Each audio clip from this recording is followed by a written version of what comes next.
it was in 1990. I'm going to ask you a question that I don't think I've really asked before, but given our conversations and your this incredible font of information about specifically the minimalists and certain artists that you're very passionate about that you refer to as heroes, what would you say the relationship was of your, formal arts education to your practice as it evolved, and particularly right now, what you're doing now? Is it changed a lot, or? Yeah, I mean, I feel like I was at war with the prevailing orthodoxy at CalArts. Museum school was an easier fit, but CalArts was difficult, and in many ways, I spent a lot of time after CalArts trying to find my own voice again. I was fortunate. I went to CalArts when I was in my early 30s, so I did have somewhat of a formed aesthetic and interests, and I was able to hold on to some of that, but it certainly came under attack. Why? What was going on there? Well, it was the early 90s, and so it was CalArts at that time was extremely conceptually based, and it was a period of a lot of what would now be called identity politics, although I don't think that's the term we used back then. Right. And I was very insecure at the time. I didn't feel I was an artist yet. I just felt I was a student, so it was difficult for me to stand up for myself. Right. So yeah, mostly about that. Would you but say? I'm very material based, and Right. very kind of I feel like my work is an interaction with my materials. That I get a lot of my ideas from things that just happen. Right. And that I didn't feel a lot of support for that in my schooling. Right. You are a maker. Yes. After all. I am completely a maker. Would you say, David, that your practice, your development has been formed at all by being in Los Angeles these many years? You're married, you have a son who's grown up and now is pursuing his own creative voice as a writer, I believe, in New York City. So you've had a lot of formative experiences here. You own a home and here, and do you think that your work would have perhaps evolved differently if maybe you'd been in New York City or you'd been in one of the countries you spent some of your childhood in? I don't know. I would guess yes. It would have been. We don't get to know that. Right. We only get one life. Yeah, I mean, for me, LA, especially in the early years here, it was sort of the prime period of MoCA. They were doing a lot of amazing shows, and I worked there for 10 years as an educator. Wow. And it gave me a lot of access to those shows. And there were a couple of shows that were pivotal. One called The New Sculpture, which I think happened in around 92 or 93. And that was my first introduction to the post-minimalists rather than the minimalists. And that was it changed me, but it also affirmed my direction at the time. So I was already going there, but it was very like, oh, you're allowed to do this kind of feeling. Right, permission. Can you speak a little bit to your materials? I know you're using plaster and wood, and at one point, years ago, we had a little conversation where you said people assume you've had some architectural background because of your materials. Do you still feel that way? You've done a lot of incredible things with this delicately tinted plaster. Yeah, I think I don't get as much of the architecture lately because my work has gone more organic. It's evolved in that. Part of that was when I started using my sandbox to make my work in. It naturally lent itself to more organic forms. But yeah, I think mostly because I dealt in very simple forms like boxes, cubes and that sort of thing. And if you did them in a fairly clean way, it was pretty easy for certain people to see them as architectural. Right. I really don't have a big interest in architecture. Mhm. I went through a period where I was very interested in what used to be called vernacular architecture. Right.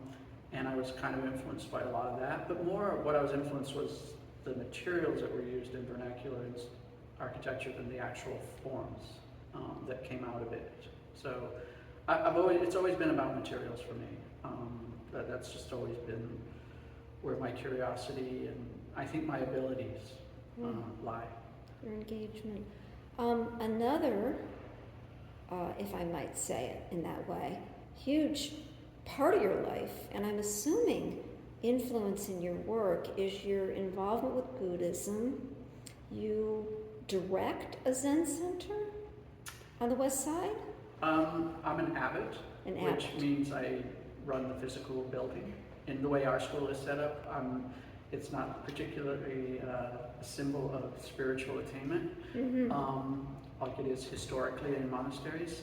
But I've been doing it for over 20 years at this center, and it's a midtown place. It's over here where La Brea and Olympic meet, kind of. And yeah, it's been very important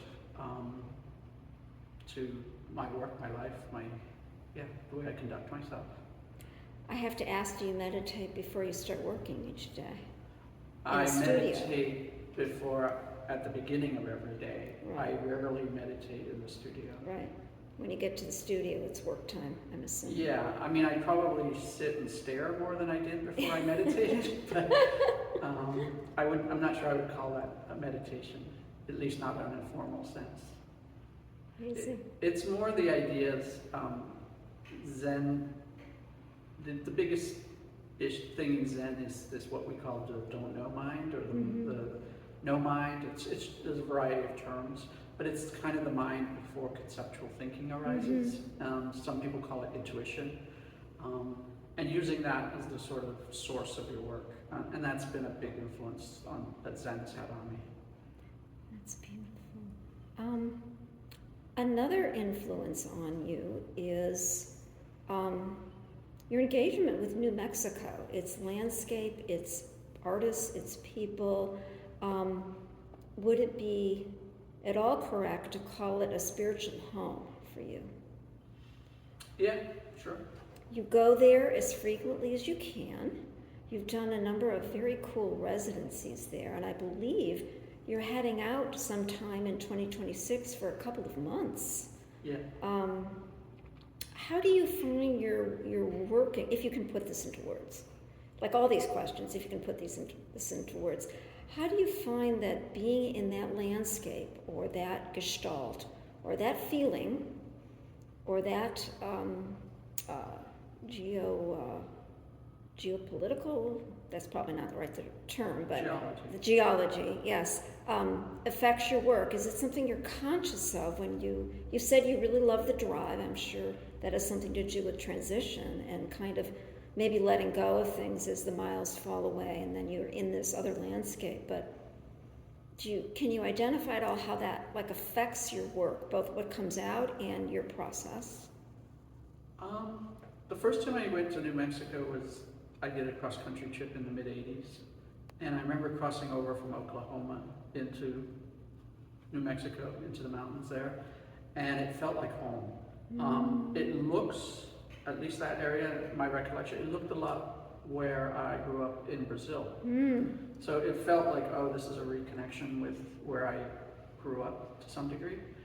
But yeah, I don't know anywhere else where the landscape and the openness has the kind of emotional effect. And it is very much just emotional. There's it's pure emotion. And it causes me to feel things in a way that I can't say happens anywhere else. Right. You've also kind of, you know a lot of people there. You must have a whole other community there at this point. I do. I've been fortunate. I show with a gallery there that shows really interesting artists, and they've been incredibly supportive with me. And Yeah, it's very easy for me to meet people there. I don't know why. I'm far more social in New Mexico, oddly enough, than I am in Los Angeles. And I feel a kinship with a lot of the type of work that artists are making there. Right. There's a type of work that's geared towards the tourists in New Right. Mexico, but there's a type of work that maybe comes out of more like the Agnes Martin, Richard Tuttle, Right. those kind of Bruce Nauman, Lucy Lepard kind of area, and they all have lived there for many years. So there's different types of art Right. making there. Right. But yeah, I have found a very strong relationship with a lot of things that are going on out there. Do you feel just more silence and able to concentrate rather than the urban noise that some feel in the Los Angeles area? Yeah, I mean, I notice that when I'm in New Mexico and I go into the room where, whatever it's a studio or a porch or wherever I'm working, I start right away. Yeah. Here, I usually spend at least an hour trying to figure out how to get involved with the work. Right. Like, I putter about, I read, Distraction. I drink some coffee, I do things. And yeah, to me that indicates that I'm already kind of in the right place when I arrive in New Mexico Right. because of the land. And here, I have to work at it a little bit. Right. Understood. And that's partly because of, obviously we're in a big city here and that's Right. not a big city, so that could be just the difference. Well, it's wonderful that you've discovered a place that you feel so at home, because we discussed your all the places you lived as a child, your peripatetic, I love that word, childhood. Can you speak, we're going to wind down, can you speak a little bit to what it's like to be in this sanctuary, no safe space? It was no safe place without the roof, and it's another iteration. Can you speak at all to what it's like to be in there in terms of sound and sort of being partially enveloped, but lots of openness as well? It does feel very enveloping. I haven't actually sat down in here. It's kind of a nice little nook. When I'm out in the desert, I often find myself sitting in sort of half caves, not real caves, but like right. indentations. And there is something very reassuring about sitting in those kinds of places. I guess partly because we know we're safe on at least three sides. Right. And we can just see whatever's happening in front of us. Right. But it's kind of a warm feeling. It's nice. Well, I'm so thrilled that I was able to kind of catch you ad hoc today. And it's just been great to get to know you a bit here at 18th Street, avail myself of your vast knowledge of many things in the visual arts, and wishing you the best for 2026, and may you know safe space.